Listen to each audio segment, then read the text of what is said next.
I have one important update about our program. So December, next program is when we came to Peconic Landing, we've committed to 6 months, to 6 sessions, and we knew that that's going to be about the book of Luke, but more the comparison between the 3 synoptic gospels. On Friday, we met with the management here and to plan ahead to see what we want to do next. And we talked about having another year, so continue in January through 2016, having 12 sessions, and it would be on the book of John. And the book of John is really, because it's more theological, it's very rich. It'll cover the whole year, as we did with the book of Matthew at the Universalist Church. For that, we would like to, in December, to move the session from Sunday, December 13th, to actually have a nicer, bigger event the Saturday night before, which is December 12th, and open it again to the general community, and it will be catered. There will be some food, and it would be the same topic. The topic is the death and resurrection, but we will do a panel discussion with 4 religions, and I'll represent the Jewish, Don will be the Catholic, and we are now approaching 2 more ministers to have their perspective, and it'll be at 6 o'clock. We'll begin with an hour of some food, buffet, drinks, and then we will start the discussion at 7 o'clock. And we also want to present, it would be also the 10th anniversary of Project Genesis. So people like Bert and Francis, who started 10 years ago at the Shrine, know that. So it's the 10th anniversary also of Project Genesis. So we would like to invite people from the Shrine and everywhere, and have a bigger event, and then start 2016 with the book of John. So this is an important announcement, just so when you write in your calendars, it's going to be the December 12th, Saturday night, instead of Sunday, December 13th. Okay, I think we are ready to begin. As you've noticed, I was on time today. I just hope it's not going to mean that it's going to be less interesting. But we should have a really very interesting discussion today. The topic is women. So how can it not be interesting? So before I let Don begin, I just want to quote something. So the people who came to my class and Shabbat services, I quoted this all weekend because I think it's worth quoting. The new Prime Minister of Canada, Justin Trudeau, was asked how come he insisted on having the same number of men and women in his in his ministers, in his cabinet. So he just simply said, because it's 2015. So I think that's a wonderful answer.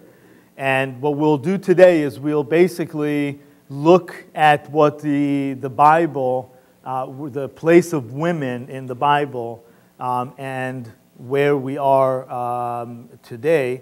So it's a very interesting journey in a sense.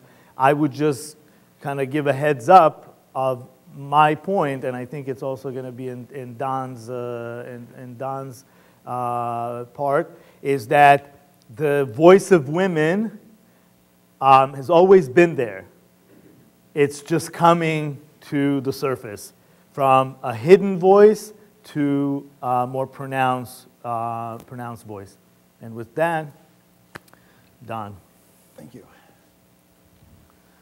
Well, I'm not going to be as grandiose as Gadi projected. I am not going to deal with women in the Bible, because otherwise we'd be here for 3 weeks. What I am going to do is to take a look at the role of women in Luke's gospel. Now remember, first of all, Luke wrote 2 books. Luke wrote his gospel, and then the second book, which followed from that, was called the Acts of the Apostles, which pretty much deals with Christian history from 50 days after Jesus' resurrection, Feast of Pentecost, pretty much until the mid-60s, when Paul is in Rome. Okay? In the Acts of the Apostles, women play a more concrete role in being mentioned, and I'll just mention that in a little while. Whereas in the Gospels, if you take a look at the summaries I handed out, that first whole section on the summary where it says, it starts, various Jewish women came to believe in Jesus. Okay. There's no question that women came to know Jesus' message and followed him. Okay. They attached themselves to the group, all right, but there was no question that they were there. There was tension, obviously, but notice it says in that women of substance, some with connections with the court of Herod, helped support Jesus' traveling band with their money as well as with their personal services. Many of the women that we're talking about, they may have been quote-unquote stay-at-home disciples, but they had means, they had money. They helped support Jesus and his band of disciples. The interesting thing about the Gospel of Luke is that the women are never called disciples. They're never called disciples. And yet, they function very clearly as disciples. Now, the one thing that we have to get straight is one of the quotes that I gave you here. It says, the true kindred of Jesus. Now, this is a very important quote because we're going to bounce off this into the discussion. This is from Luke chapter 8. Then his mother, meaning Jesus. Now, Jesus was preaching. He was in a home. People surrounded him. And then his mother and his brothers came to him. But they could not reach him because of the crowd. And he was told, your mother and your brothers are standing outside, wanting to see you. But he said to them, my mother and my brothers are those who hear the word of God and do it. In other words, that is the definition of a disciple, at least as Luke perceives it. A disciple of Jesus is the one who hears the word of God and then acts on it.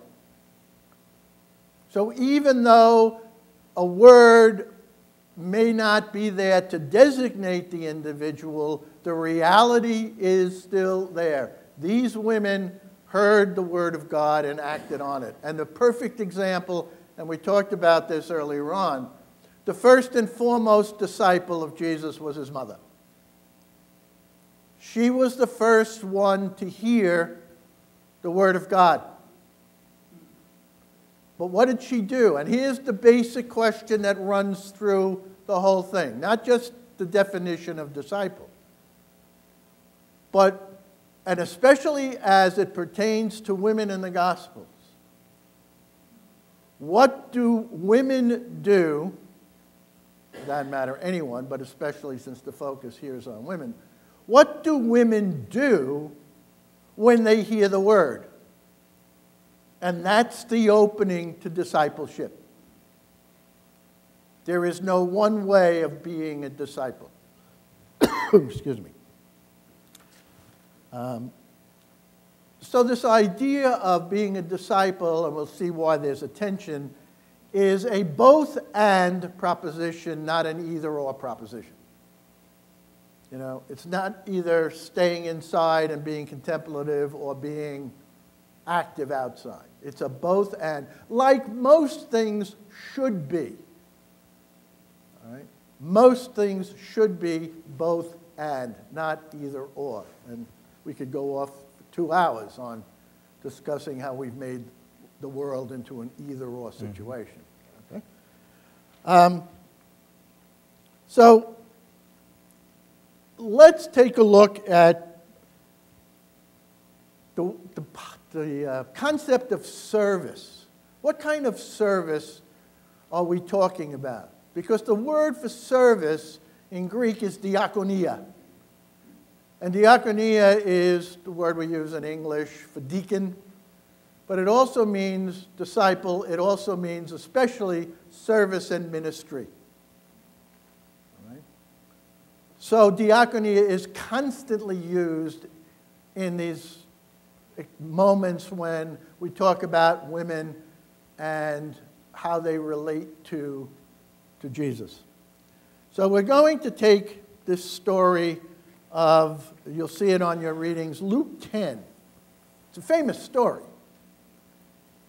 It's where Jesus visits Martha and Mary. Now these sisters also come up in the Gospel of John in a different context. In the Gospel of John, Jesus goes, and Martha and Mary's brother is Lazarus, and we know the whole story about Lazarus. Here it's just Martha and Mary. Now, as they were on their way, meaning Jesus and his disciples, he entered a certain village where a woman named Martha welcomed him into her home. She had a sister named Mary who sat at the Lord's feet and listened to what he was saying. But Martha was distracted by her many tasks. So she came to him and asked, "Lord, do you not care that my sister has left me to do all the work by myself? Tell her then to help me." But the Lord answered her, "Martha, Martha, you are worried and distracted by many things. There is need of only one thing. Mary has chosen the better part, which will not be taken away from her." My next comment is, what's wrong with that story?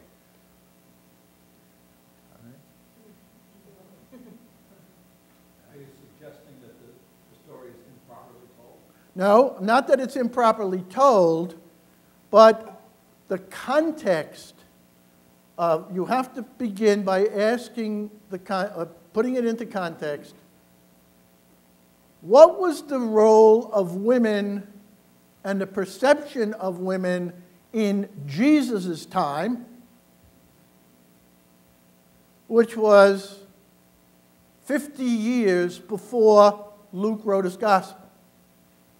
So in other words, how much does the role of women and what they are doing differ in Luke's time, around 85, as compared to what was happening when Jesus walked the earth in the 20s and 30s. Okay? This is where we have, I think, a lot of fun with interpreting here. Now, there's not just one interpretation. This text has been interpreted in so many ways. I think the most traditional is, well, Mary took the better part because she sat and she was a contemplative and she didn't worry about everything else that was going on like Martha did. But the question is can Mary be considered to be a disciple? What is she doing as she listens? Okay, don't forget the gospel said they both welcomed him. Okay. Now, I bring this to you only because, and this is where we can have a little bit fun with this, is that because it's 2015, we have a number of very competent feminist biblical scholars who are working and interpreting these Gospels. And their work is based upon, like everyone else's, on the possible meanings of the Greek words that are being used. So in Jesus' time, I think people can understand that the role of women was the traditional one. They kind of stayed in the background. The idea that Mary, first of all, that a rabbi, a roaming rabbi, allowed a woman to sit at his feet, that could shake up a few people. But let's take a look at what this reading means in the terms of what is happening in Luke's time, in the year 85. And that's why I say what's going on behind here. All right? It says Martha is burdened by much serving. Now, by the way, in the older translations or interpretations, first of all, for Martha to ask Jesus to interfere to solve a family dispute was questionable. You just didn't do that. You didn't bring somebody in from the outside and say, okay, we're disputing here, you answer it. And yet, interestingly enough, Luke poses the answer to this question, all right, by putting the answer in Jesus' mouth. Okay, and here's what the situation brings. Martha is burdened by much serving. Mary sits at his feet. There seems to be a tension between being contemplative and being active. It's very interesting that that expression, into her home, a lot of manuscripts don't even have it. That's one of the things I'm finding the more studying that I'm doing. There are so many different manuscripts of these scriptures, many of them leave out certain phrases that we have kept in.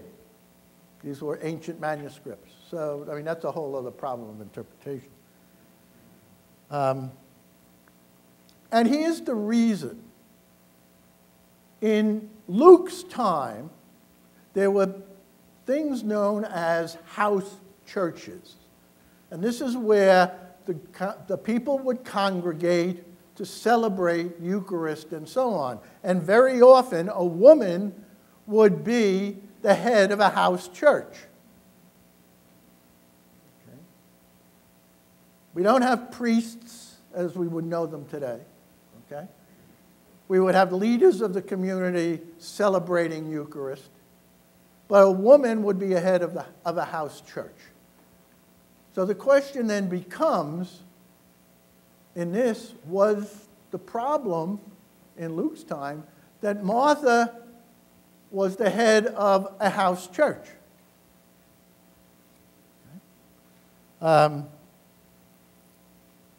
Some say that Jesus was a liberator of women, which he was not.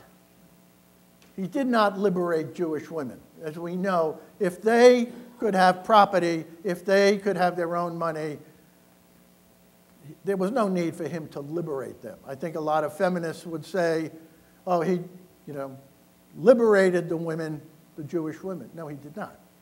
All right? What do they do? What does they do with the conflict? Interesting here. Martha is burdened with much serving. The word service signifies all kinds of ministries, and most of those ministries, we know what they are: healing the sick, preaching the word, casting out demons, and so on. We never see women doing those in the gospel. They're pretty much allotted to the men. Okay. So what the interpretation is that Martha was concerned about the diaconia. She was concerned about service. Okay. What comes about by that is that, to simplify it, there were people, probably, given the situation, given the language of the Greek and so on and so forth, there were people in Luke's time, okay, that were clamoring. There were women in Luke's time who were clamoring to involve more and more women in external services, preaching, and so on and so forth. There was another element in Luke's time which tended to be more conservative, and they're basically saying, we have the image of Mary, and she was doing the right thing. And so Luke has Jesus basically having Jesus say, Mary's taken the better part. Why? Because Luke believes that comes from a more conservative element. And he's also concerned about the women themselves. If women start taking on more and more of active service, they will put themselves in jeopardy of being either more persecuted, all right, or being just turned off because women didn't do this. Okay? So again, what one of the verbs says here is that when Jesus said to Martha, you are troubled about many things, the interesting thing is, when that verb is used to be troubled, 11 or 12 times in the Gospels, it means that somehow there was a group of people troubling the situation. It wasn't just a single person. It wasn't just Martha being troubled.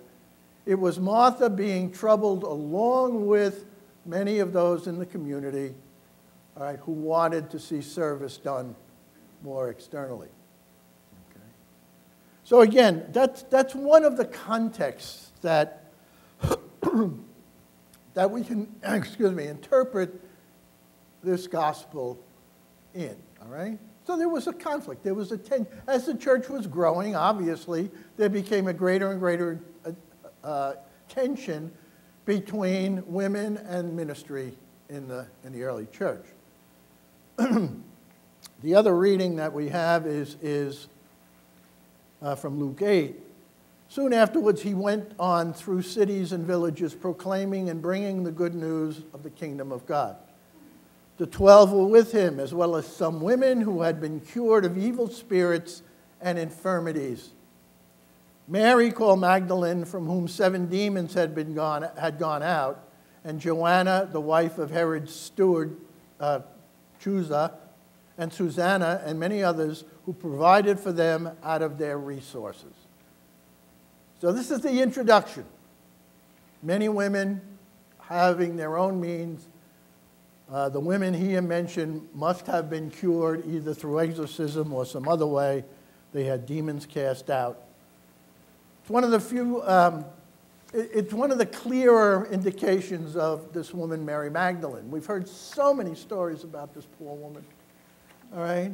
So many distortions. She was not a prostitute. There's no indication at all that she was a prostitute, okay? She was not a sinner. She was not the woman taken in adultery, Okay? All we know about Mary Magdalene is that she followed Jesus and that at some point she had these demons cast out. Now, whether that means direct exorcism or whether that means somehow she was very ill and through the work of Jesus she was healed. Okay? But the point here is that these women, out of their own means, took on a very, very heavy burden, because when you have to support a traveling band of men, Jesus and his disciples, it takes a lot of resources, a lot of time, and a lot of energy. One of the things now, though, however, in an alternate interpretation, which I found much more reasonable, not that this wasn't reasonable, but which was kind of less quote-unquote radical, is that what we're dealing with here is when Martha and Mary welcomed Jesus, which was the moment of hospitality. Jesus' criticism of Martha was not the fact that, and Martha, we know from the language, the translation of the Greek, Martha was really concerned about many tasks. This was not some neurotic, oh, she's not doing anything, I'm doing all the work. No, it was a real concern. But some interpretations have it, what did Mary do that was the better part? And it all has to do with hospitality. That Mary was the one who focused on the guest, which was the key to hospitality. Whereas Martha was troubled by many things, and she lost her focus of what she was supposed to be doing, and that is focusing on the guest. Jesus didn't care, whether Martha made a fish sandwich or had a 6-course meal. That's not what was involved here. It was Martha's preoccupation with things and taking her focus away from where it should be, and that is upon the guest. And that's where true hospitality lies. So again, there are a couple of interpretations here.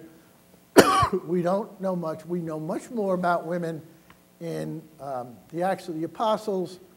I gave you a list on the back of your outline of where in the Acts certain women are mentioned and who they are. But I thought it was just, this is where it kind of begins. It spreads out, becomes more effective in the Acts of the Apostles. But the women in Luke, all right, are focused in these areas. We've talked about Mary and Elizabeth. That was a whole other subject. But in terms of the general understanding of women, I present it to you. Think about it, juggle it, reject it, accept it. That's what this is all about. Thank you. Thank you.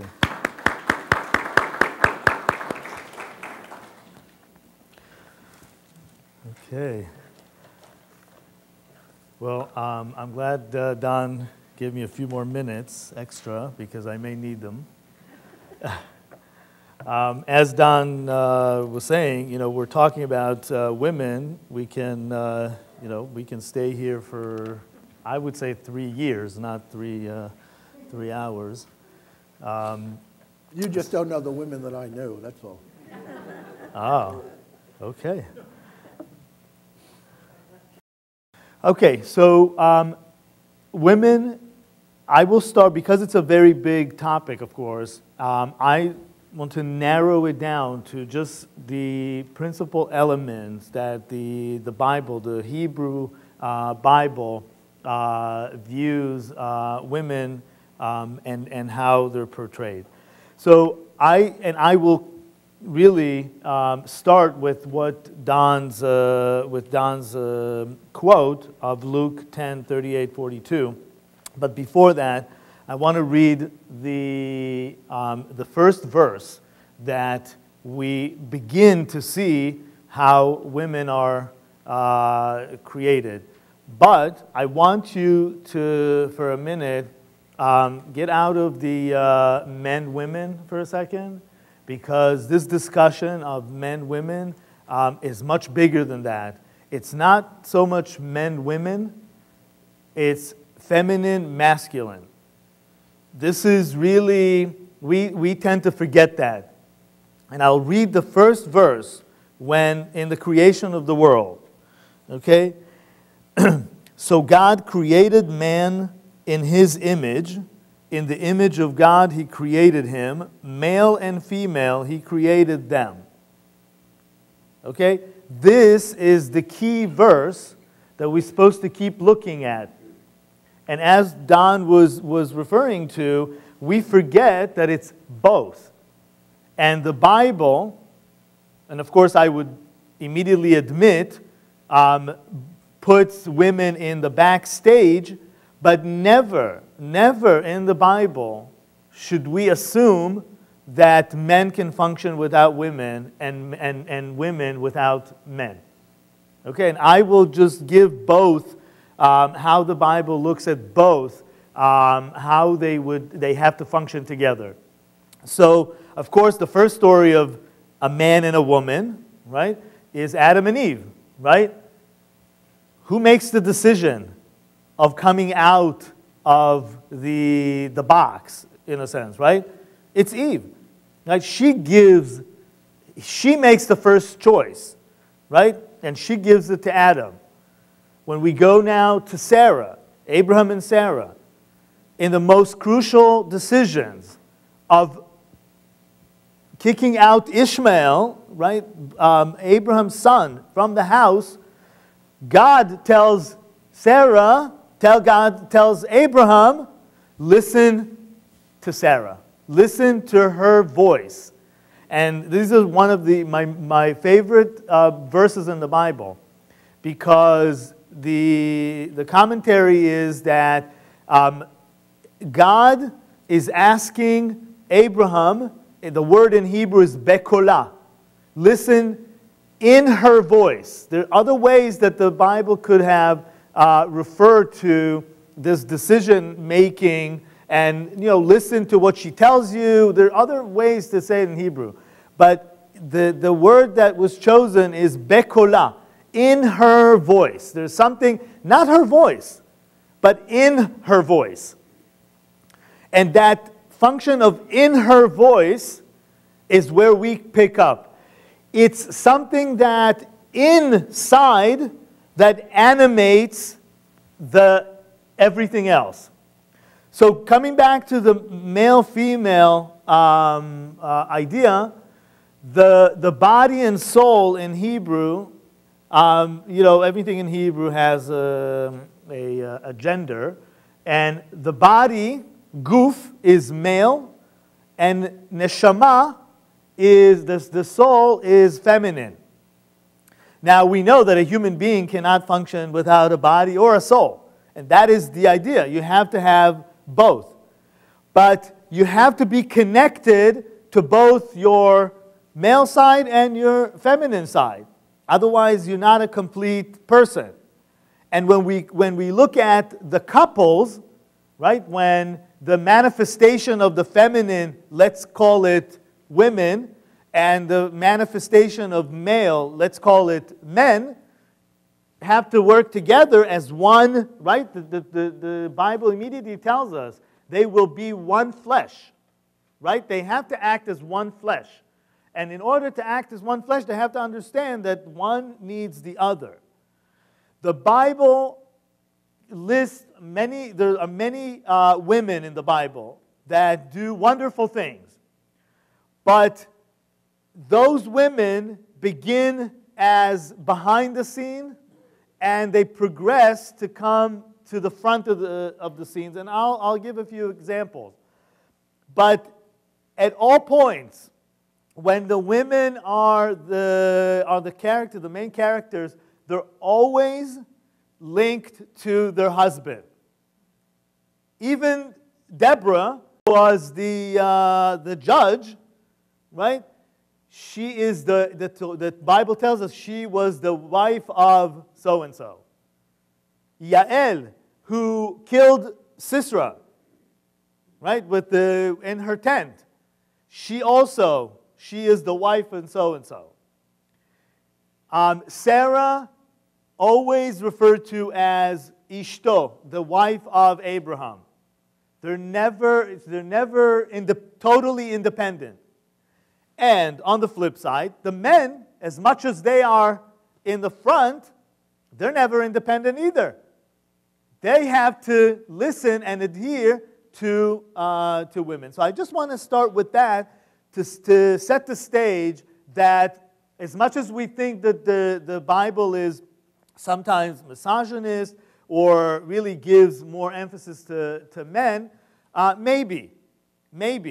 But if you dig deeper, at no point the Bible tells us women somehow have lesser role than men. Okay. The next point is to understand why, in a sense, women are in the backstage always. They're behind curtains. They are covered. They're veiled. In a sense, if we return to the body-soul idea, the soul is veiled, by the body. It seems to be behind it, but it animates the body. So if we see the men active, right, and the women behind the curtains, but they animate the body. So they're not the passive ones, right? These are the two functions that women have, the passive and the active. And they're not that different, because when we see the women as passive because they're somehow in the back, they're actually active because they cause the animation of that. Okay.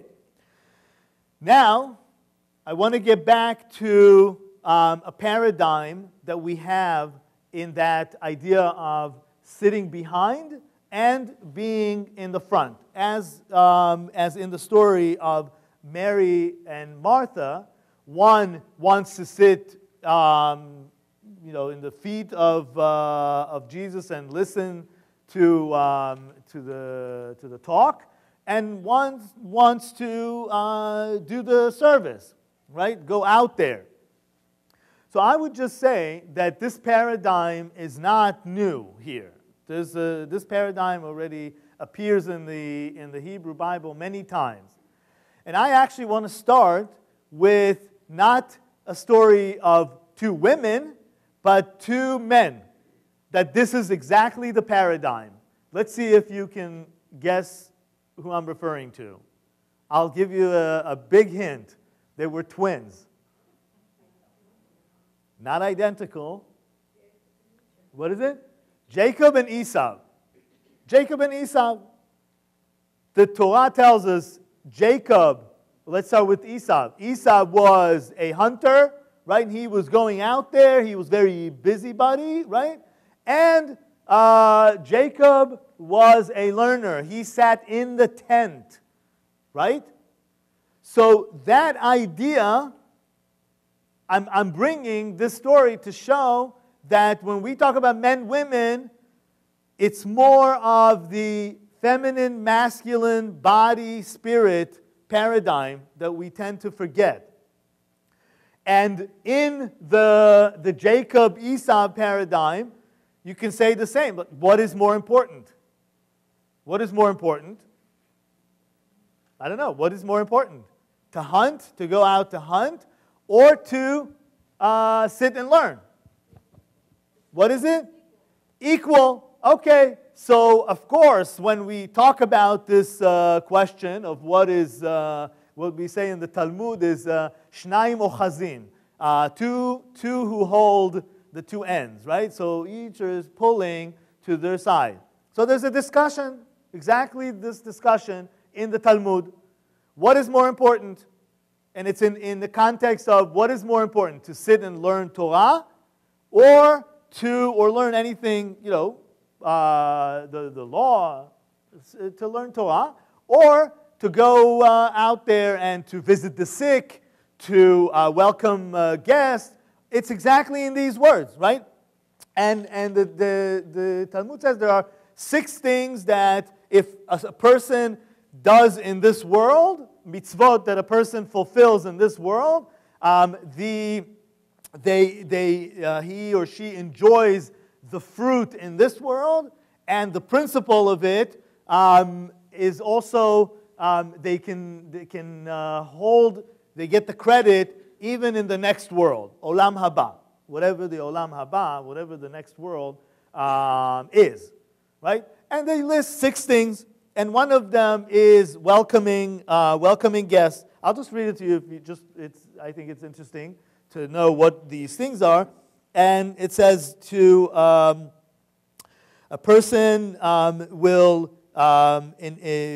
these are the things that a person enjoying in this world, while the capital remaining for the person in the world to come.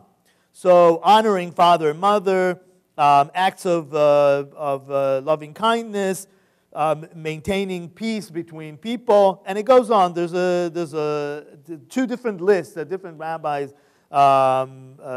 bring, but welcoming guests in the second list was the first one.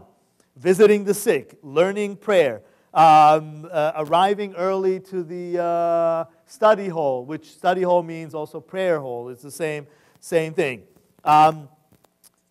And so forth. And then it says, and studying Torah, but Talmud Torah, the study of Torah is equal to them all. Okay, so who is surprised here that this is what the Talmud, it's in Tractate Shabbat?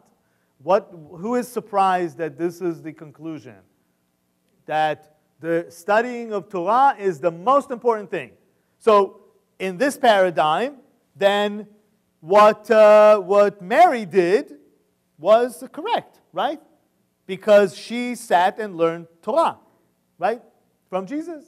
And then Martha, who was actually was engaged in hospitality and all that, right? She was in a sense secondary according to this law. When Jesus says to her, right, to Martha, Mary chose the right thing, right, and it will not be taken away from her, that's what he meant. That these things, right, remember, the Talmud is basically talks about the same context, the same time as Jesus' quote. So what it means is that these are the things that people do, and when they do it in this world, it can never be taken away. Even in the next world, they get the credit. Okay? Now, what is the idea of why the rabbis, which Jesus in this context acts as a rabbi who says the same exact thing that the Gemara says, the Talmud says, right? That is equal to all. It's greater than serving the guests, right? Which is, we have to take this, of course, in context. It's not that then, okay, everybody in the world now has to sit and learn, right? And nobody has to do anything, right? We need people to also serve the guests. But, as we say, it's both. It's not one or the other. But, let's say in your life, if you have an opportunity, right? Let's say all the dishes are put away, all the guests are gone, or their guests are there, but everything is made, and you have the opportunity to sit down, it's very important that you do sit down. What is the rationale of the Talmud? What do you think? Why learning Torah is more important than all of them, all put together, or equal to all of them put together? Why?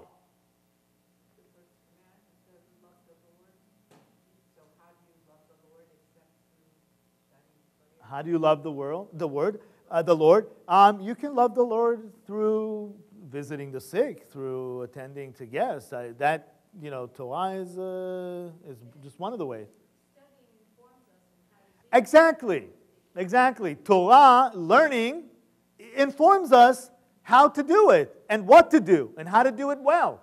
I always give the example of somebody who comes to a hospital, right, and wants to help a sick person. But if you don't know how to do it, you may kill the person, right? You have to know, you have to be informed before you do it. So learning is equal to all of them. And Rabbi Akiva says, because learning not only informs us, but actually leads to doing. That is the very most important thing. So if you don't know, you're not going to do, or you do it wrong. But learning then gets you to do. Okay? And one more thing about this is eventually, right, we see the world as in the world to come, in a sense, that we're not going to have to serve anybody anymore. Right? This is going to be a world that is going to be, right? We're going to come back to the Garden of Eden, so to speak, right? And the garden will grow itself. We're not going to have to serve the guest, right? Each person, it says, will sit under their own fig tree and vine, right? So we'll all have our needs. We're not going to have to do that. So what we'll do, we'll sit and enjoy, right? One of the references in this story of Martha and Mary refers to a verse in Psalm 27, where it says, what do I really want in this life? And it says, one thing, only one thing, the ultimate need, the ultimate desire of a human being. What is it? One thing. I asked of Adonai, that shall I seek, would that I dwell in the house of Adonai all the days of my life, to behold the sweetness of Adonai and to contemplate in his sanctuary. So this is really the ultimate goal. So what Jesus was telling Martha is Mary is doing it. She is now enjoying, I don't know if he would have said that in every context, every guest that will come to the house. But Jesus sees himself as teaching Torah, as in the house of the Lord. So that's what you do. You want to sit and enjoy the learning, or the what would you say? The light. I would probably say the light. So this is really that paradigm of the sitting and learning and going out and doing. Of course, we need both in this world. But when we project further, really the ultimate is to be able to sit and just enjoy the light of learning.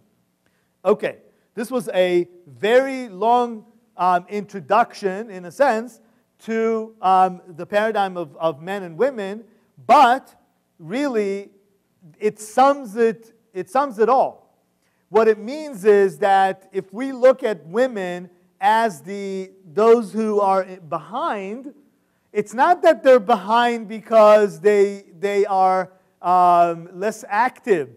They're actually, if we make that comparison to the soul, then in a sense it sits behind. It's not the active body who does things, it's the soul that is quiet.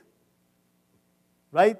And in a sense, that quietness is the ultimate, in a sense, instead of looking at it as passive, is the ultimate active.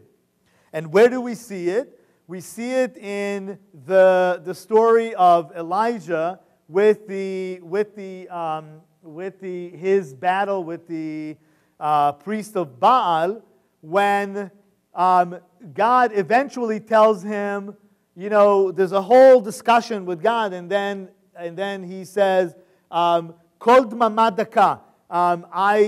Where do you find the answers? In the silence. That's where you find the answer. So that idea of being inside, being quiet, contemplate, is not a passive role. It's a very active role that animates everything else. Okay. I'm going to continue now with looking at different women that the Torah and the Bible in general, characters, and see how they move from being in the background to the front, and yet the message stays that they need to be somehow in the back. So we begin, of course, with Adam and Eve. Eve is the one that breaks the pattern and gives her husband the fruit. Then we have Sarah, who decides what will be in the household, and then we see Deborah. No, before that, I'm sorry. We see. Just give me 1 second. Right. So we have in Genesis is really the women are behind. In Exodus, right, that's where they start getting the front stage. The book of Exodus begins with the slavery of the Hebrews in Egypt, and the whole first section of the book of Exodus is all about women. It's only women. The women who save the babies from being killed when they are the midwives. The women, Moses' mother who hides him, his sister who goes out to watch him, and her name is Miriam as well. There's a lot just to speak about the name Miriam, which we won't right now. But and then ultimately the Pharaoh's daughter who pulls Moses out of the water. Okay. Now Moses, after all these women, right, kind of saved the day, he's the one that then goes out and, in a sense, is in the front. But who animated him? Who brought him to save his life? Who gave him birth, not just physical birth, but the physical, spiritual birth later on? They're all women. Then we have later on in Judges, we have Deborah, and as we said, even Deborah, who wins these wars against the Philistines, she still has to be associated. The Bible has to tell us that she is a wife of someone, just to mean that we both need one or the other. And then ultimately, the last woman that we see in the Bible gets her own book, and that's the book of Esther. Right? And I want to spend just a couple of minutes with that, and I will conclude with it. Esther is a phenomenal character, and she really is torn between the two sides of this paradigm: to stay behind or to go out. Right? Because she has to now go and seize the day, right, the moment, and go and speak to her husband, the king, right, Ahasuerus, to save the Jewish people, right? So is she staying modest? Does she have to stay behind, or does she come out? All the language in the Tanakh, in the Bible, when it refers to women, a lot of it is in a sense that women are taken. They're taken for wives. They're taken as a when Abraham and Sarah go to Egypt. Sarah is very beautiful. The king of Egypt takes her, right? And then they return to the land, and Avimelech, the king of where they were dwelling, also takes her. And this is there's a language that appears all the time. Esther is after she is taken by the king, right? She's taken in. But then she gets that very active role. And she has to now go out and to speak to Ahasuerus. Now, this is a very risky thing, because even though she was his wife, if she comes out without permission, she loses her head. This is not a joke. She had to touch the scepter, right? And then he would accept her. There's all this protocol that she had to follow. But she is convinced by Mordechai to do it, to go and do it. In a sense, she's stepping into the male role in that sense. But guess what? Esther, the name Esther, right? The Talmud says, why is it Esther? Her name is Esther. What does that mean in Hebrew, Esther? It comes from the word Hester, which means hidden. So even though she comes out of her hiding to do a role, her essence is really still, the Bible doesn't want us to forget that we do have these two roles. And they go together. God created male and female. One has this role and one has the other role.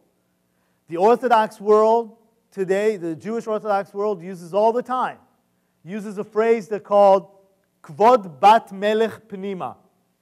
The honor of a princess is inside. You want to be modest. You want to be behind. Now, I don't object to that. I just think that there are societies that have taken it too far, right? The balance of taking the male role and the female role, the balance is not there, because as we see, and with that I'm concluding, as we see, God created male and female. We both have to work together. Sometimes, as we see in Jacob and Esau, the male can be more connected to the feminine side. In some cases, the feminine can be connected and do the role of the male side.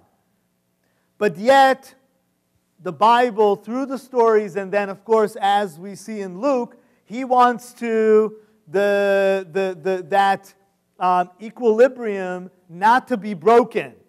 So we don't call the women disciples, even though they were disciples.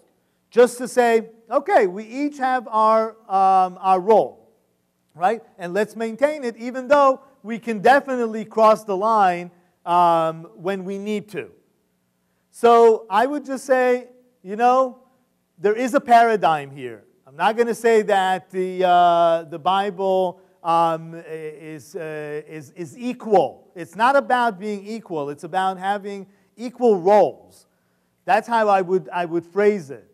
That we do have the feminine and the masculine have different roles, but the point is to work together. And if we don't, the male can go there, and the female can do that.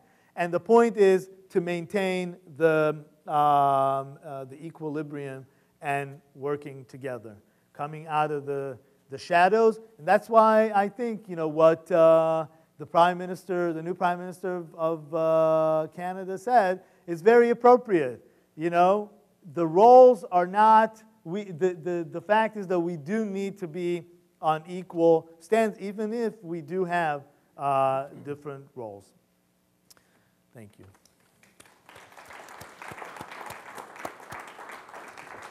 just want to make two comments when talking about the conflict between male and female. For 35 years, I taught in a boys' high school.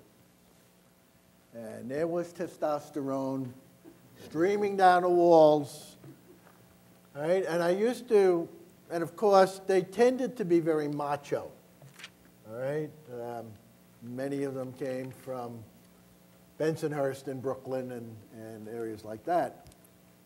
And we have a discussion in class, and I say to them, remember, you're one chromosome away from being a woman. Well, they would go absolutely ballistic. I said, that's how close you are, guys. You know, come to grips, as you grow up, come to grips with that feminine side of you. Well, you know, that was taboo to talk to them like that. But I just think that's kind of the lack of balance that we've had has led to, you know as well as I do, so many problems. But what I do want to say is, in this talk, Martha seems to kind of get the raw deal at times. And yet, interestingly enough, in John's gospel, when Martha and Mary are on the scene and Lazarus has died, it's Martha who comes out and proclaims Jesus to be the Messiah. She was the one. In the other Gospels, it was Peter. So you talk about, you know, the conflict, even within the Gospels. And John yet has Martha, be the one to publicly and first of all, within the realm of the disciples, to call Jesus, proclaim him to be the Messiah. So again, it really depends on which community you're in, what the tensions are. So, any questions? I just have a question, a comment. When you talk about Esau and Jacob. You wait for the microphone, can you repeat it?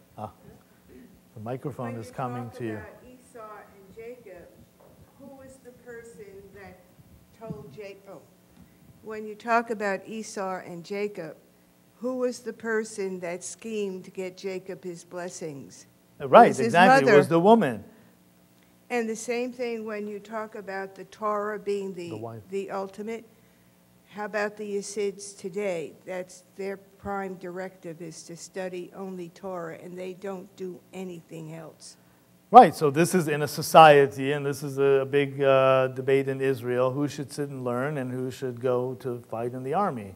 So, of course, it's all about the right balance. That really is that is the point. And I think it may be a truism, too, that in today's day and age, you have many people who are totally socially involved in social action.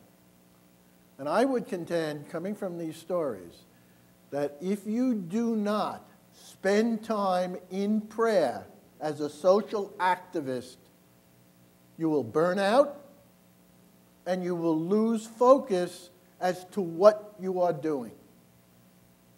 I know a deacon who basically had said to me years ago, well, all that is important for me is to do. I don't have to meditate, or I don't have... And I'm saying to myself, no, because in a certain sense, it's your prayer life and your active life that validate one and the other. The two have to go together. And that's what we need in the spiritual life and the ministerial life. We need validation, and we get validation not only in talking with one another, but in using prayer to discern whether we're doing what the gospel is calling us to do. And that's kind of the balance that we're called for. Yes?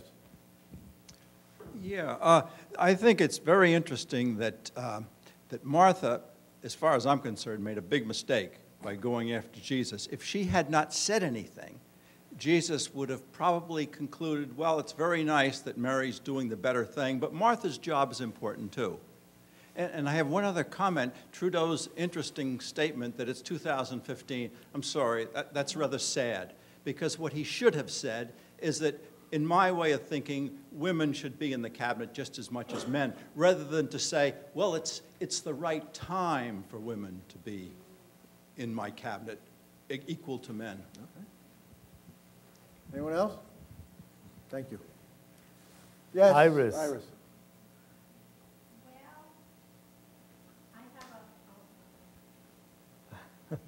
Superman is bringing the microphone.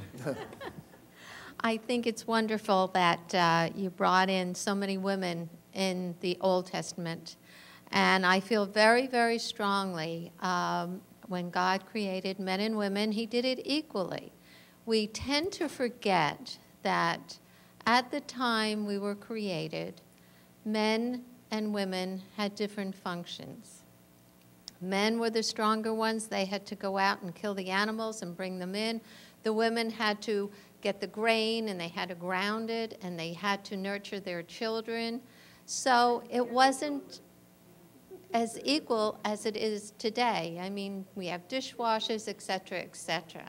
Now, the women in the Old Testament were strong. They were powerful, especially the midwives that went out and saved all those children. We tend to forget about that. But there was a certain amount of patriarchal society, which we still have today, that they're stronger physically, maybe not mentally, but physically stronger, and they have taken over. We still see it today as we did in the Middle East. Now also, when we come into Mary and Martha, I mean, Jesus, I think, was being very gentle. He talked to the woman at the well, which you did not do in the ancient Near East. You had to really go back and study the history on what it was. But he went and talked to her because she was an equal. She didn't realize it, but he was portraying her as an equal. Mary and Martha, he knew very well. He used to spend time in Bethany with them, as far as we know. So they were very close to him. And yes, it's very important, even now, when you're out in the desert, and there's still people who live in the tents, and the first thing you do is give them tea. 3 cups of tea is a very important, and I think it's a beautiful thing that they have. Before you sit down and you talk anything serious, you have tea. You get to know people. So now Martha, you know, she's doing what she was taught. But they were also very powerful because Jesus was teaching Mary. They were both different disciples. I think maybe Luke kind of took it very, a different point of view, maybe because he was a man, criticizing Martha for worrying about hospitality. But that was very important because without hospitality in the desert, you die. You had to take care of those who came. Right. I want to reply to that because this is one of the points I was trying to make, that if by now I kind of understand what Jesus was trying to say, that in a lot of his messages is you concentrate too much on this world. You need to look beyond. Right? Am I correct? So this is one of the things that, of course, in our human life, we need both. But ultimately, he says, he's looking at the ultimate, right? What do I want? I want to sit and enjoy God's light. So that is actually, that's what ultimately, he's not talking about, yes, in regular life, it's both equally important. But he's talking about the kingdom of God, right? If we're headed that way, then Mary chooses the right, making the right choice. And yet, as we move further away from the biblical era, Martha takes on, in Christian history, Martha takes on a different perspective. I'll give you 2 examples. The Christian mystic, Meister Eckhart, basically considered Martha to be the better balanced of the two. Okay? I'll just leave it at that. But the painter Fra Angelico has a very, very poignant and pointed painting of Jesus in the Garden of Gethsemane. In that picture, Jesus is away on his knees, hands such, praying, all right, with the presence of an angel. Below him, the three apostles sound asleep. And then off to the side, interestingly enough, in the picture of Gethsemane, who does he depict? Martha and Mary. And Mary in that particular picture has got her head down and her nose in a book. Martha, in contrast, has the same pose as Jesus does in praying. So, you know, the way that history has interpreted and looks upon these women in whatever era they happen to be in, you know, I think we have to now, and I think the basic question was, when you hear the word of God, what do you do? And that kind of sums up the two of them. Okay, we'll take one more question. So what if we think about Martha's question to Jesus as, I would like to be there learning, but I recognize that all these folks need to be taken care of in order that they can learn, but I want to be learning too. And what happened to the necessary balance for Martha to allow her to both learn and take and nurture? Well, I don't think the passage doesn't answer that. All the passage seems to do is to make clear what the tension was. All right, and you know, it's like asking, you know, in the parable of the prodigal son, you know, what about the second son? Did he ever go in to the feast and have a good time with the rest of them? They just leave it unanswered. Mm-hmm. So again, part of, I think, what you ask is, I think it's a logical question, and I think those are the questions that allow us to talk about and develop understandings of discipleship. But I think in that case, it was to bring out more clearly the tension that exists. And I would just add to that, and I think with that we'll conclude, in terms of the learning being in service, the Talmud talks about if a community sees someone who wants to sit and learn, then they take care of them. They take care of their financial needs so they can sit and learn. There's an element of faith here. It's for you have to, as an individual, you have to decide. The world is not a zero-sum game.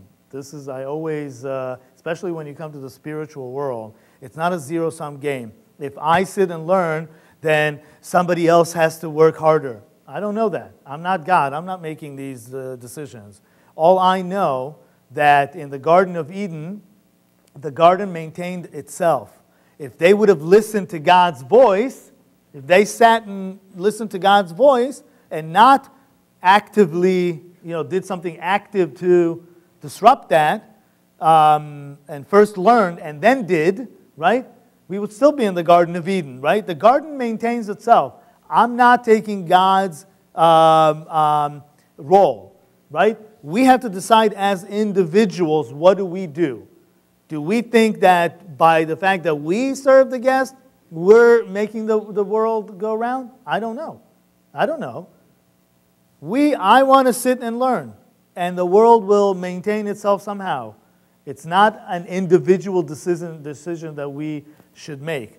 And some people will always be the people end up sitting and learning, and some people would be more active. But that's an individual decision that we have to make, and it's a leap of faith. Because if you sit and learn, you have to quit your job, right? And that's also you taking a leap of faith. That then somehow things are going to work themselves out. You sit and learn, and I'll make the pasta for you. Okay, thank you. Thank you very much.